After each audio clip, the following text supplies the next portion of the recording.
మొత్తానికి ప్రతిపక్షంలో ఉన్నటువంటి బీఆర్ఎస్ పార్టీకి వలసలు మాత్రం వెల్లువెత్తున్నమాట వాస్తవం.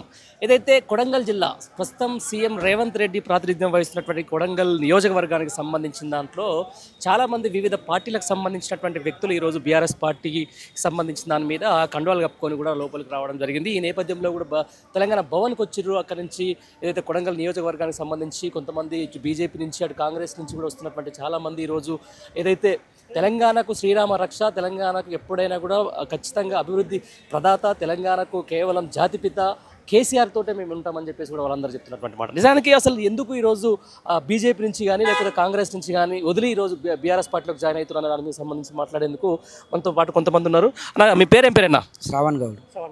రైట్. ఎక్కడి నుంచి వచ్చిర్రు? కొడంగల్, బొమ్రాస్పేట్ మండల్, కొడంగల్ నియోజకవర్గం. ఏ పార్టీలో ఉండరు ఇది వరకు? బీజేపీ మండలాధ్యక్షునిగా. ఎందుకు ఈరోజు బీఆర్ఎస్ పార్టీలోకి రావడానికి కారణమే? ముఖ్యంగా రైతులు హరిఘోష పడుతున్నారు. యూరియా లేక చాలా ఇబ్బందులు పడుతున్నారు. చాలా ఇంతకుముందు నా కేసీఆర్ ఏం చేసేవాడు అంటే యూరియా గురించి ఏఓలు కానీ రైతు వేదికలో మీటింగ్ పెట్టుకొని మనకు ఎంత మెట్రిక్ టన్నుల యూరియా కావాలి అనేసి కేంద్రానికి నివేదిక ఇస్తుండే.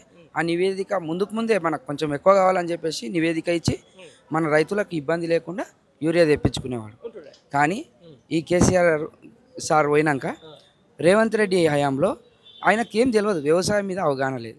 మనకు ఎంత చదరపు భూమి ఉన్నదనేది తెలియదు, ఎంత భూమి ఉన్నది తెలియదు. ఆ రైతు వేదికల మీటింగ్లు ఏఓలతో ఏం పని చేసుకోవాలి తెలియదు. తెలియక ఆ మీటింగ్ పెట్టలేడు. వాళ్ళ దగ్గర ఎన్ని చదరపు ఎంత మెట్రిక్ టన్ యూరియా కావాలి అనేసి కూడా ఆయన క్లారిటీ లేక ఆయన కేంద్రానికి నివేదిక పంపలేడు. ఎంత మెట్రిక్ టన్నులు కావాలి, ఏదో ఎవరో చెప్పిండ్రు, ఎవరో చేసిండ్రు అనుకోకుండా తక్కువ పంపిండు. ఇప్పుడు ఇబ్బందుల పాలైంది. రైతులు మాత్రం చేతులు కట్టుకొని చాలా చెప్పులు లైన్లో పెట్టి యూరియా కోసం చాలా తిప్పలు పడుతున్నారు. ఇప్పుడు ఇదే విషయానికి సంబంధించి అసలు ఎక్కడికి వచ్చినా నేను దక్షిణ తెలంగాణ ముఖ్యమంత్రి, నాకు కొడంగల్ తర్వాతనే ఏదైనా అని చెప్పేసి అంటున్నటువంటి వ్యక్తి ఈరోజు నిజంగా కొడంగల్కి ఏమాత్రం అభివృద్ధి చెందింది ఈ కాంగ్రెస్ గవర్నమెంట్ వచ్చినాక? ఇందులో రేవంత్ రెడ్డి ముఖ్యమంత్రి అయినాక ఏం అభివృద్ధి? రోడ్లు తప్ప ఏం లేదు. రోడ్ ఒక్కటి వేస్తుండు కానీ మిగతా ఏమీ లేదు. ఆయన తులం బంగారం అని అది లేకపోయా, 2000 అని అది లేకపోయా, పింఛన్లు ఏం విషయంలో కూడా అంత పాలన వ్యస్తమైపోయింది. చాలా ఫెయిల్ అయిపోయాడు. ఇప్పుడు స్థానిక ఎలక్షన్లో ఆయనకు అర్థమవుతుంది. ఏం అర్థమవుతుంది? మరి నేను చేస్తున్న పాలన ఎలా జరుగుతుంది అనేది ఆయనకు క్లియర్ కట్గా జనాలు ఆన్సర్ ఇస్తారు. ఇదే విషయానికి వచ్చేదేమో పైనేమో రాహుల్ గాంధీ మోడీ కొట్లాడతారు, ఇక్కడికి వచ్చే వరకు ఏమో మోడీ మా బాయ్ అని చెప్పేసి ముఖ్యమంత్రి అంటాడు.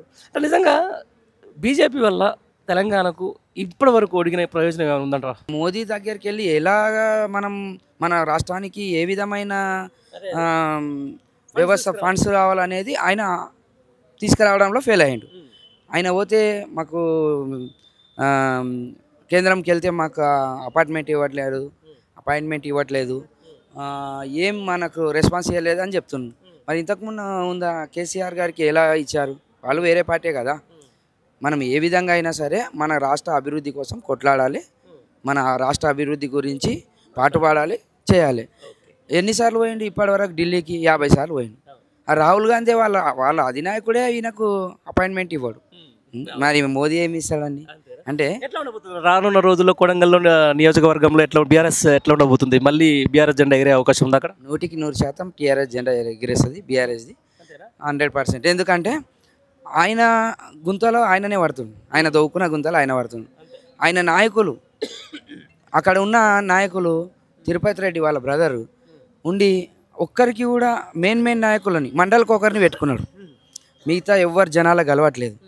వాళ్ళ అన్న తిరుపతి రెడ్డి కలవకపోతే ముఖ్యమంత్రి ఆడికి వెళ్ళి కలుస్తారండి. వాళ్ళ సమస్యలు ఎవరు వినాలి, వాళ్ళ సమస్యలు ఎవరు తీర్చాలి? ఇక్కడ ఉన్న మన మాజీ ఎమ్మెల్యే నరేందర్ రెడ్డి గారు అలా కాదు, ప్రతి ఇంటికి పోయి వాళ్ళ సమస్య తెలుసుకొని చాతనైన కాడికి ఆయనకు ఎంత సాయం అయిందో అంతవరకు చేసేవాడు. అందుకే జనాలు మళ్ళీ తిరిగి నరేందర్ రెడ్డి కావాలి, బీఆర్ఎస్ ఖచ్చితంగా కావాలని కోరుతున్నారు.